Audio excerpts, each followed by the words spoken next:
अस्सलाम वालेकुम। ये जनाब मर्दान में एक जगह है, ये रेलवे स्टेशन के बिल्कुल साथ लगी हुई ये जगह है। ये सामने यहाँ पे लोग आते हैं और इसका नाम है इस्लामाबाद फर्नीचर। और यहाँ पे अब कबाड़ भी बिक रहा है। मैं जो यहाँ पे मशहूर वो जो फर्नीचर वाला था, तो वो सामने लगे हुए इस्लामाबाद फर्नीचर। मैं थोड़ा ज़रा इसके सामने जाऊँगा ताकि आप लोगों को दिखाऊँ। और इसका बहुत बड़ा नाम है फर्नीचर के खाते में। लेकिन इनके पास जो 2 नंबर, तो अब 50 नंबर तक इनके पास जो चीज़ होती है उसको तो आप 2 नंबर नहीं कहेंगे, उससे जो आगे होगी वो फिर 2 नंबर होगी। ये सामने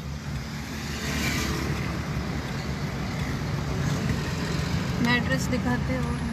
तो ये जो है, ये वो लोग हैं जो आपको 1 नंबर चीज़ दिखा के और 2 नंबर चीज़ देंगे। अब यहाँ पे कोई जगह नहीं है कि मैं आगे जाऊँ। यहाँ बड़े ज़बरदस्त पर्सनैलिटी वाले, बड़ी बड़ी लंबी दाढ़ियों वाले और पेंटों वाले बड़े खूबसूरत लोग इसमें खड़े होते हैं। और जब आपको चीज़ दिखाते हैं तो बहुत ज़बरदस्त दिखाते हैं, चाय भी पिलाते हैं। आखिर में जब चीज़ आपको देते हैं तो दिखाते लकड़ी है, और जब आपको देते हैं तो फिर वो आपको वो क्या उसे कहते हैं, गत्ता सा जो होता है वो उसमें लगा होता है और वो आपको देते हैं। तो थोड़ा सा ज़रा इन लोगों से होशियार रहें।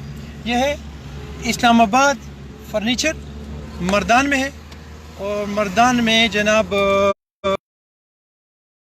ये बिल्कुल रेलवे स्टेशन के बिल्कुल साइड पे, बिल्कुल इसके साथ है। इनसे होशियार रहें, इन फ्राइडियों से होशियार रहें, और इन फ्राइडियों को नाकाम करें, और इनसे कभी भी चीज़ मत खरीदें। अस्सलाम।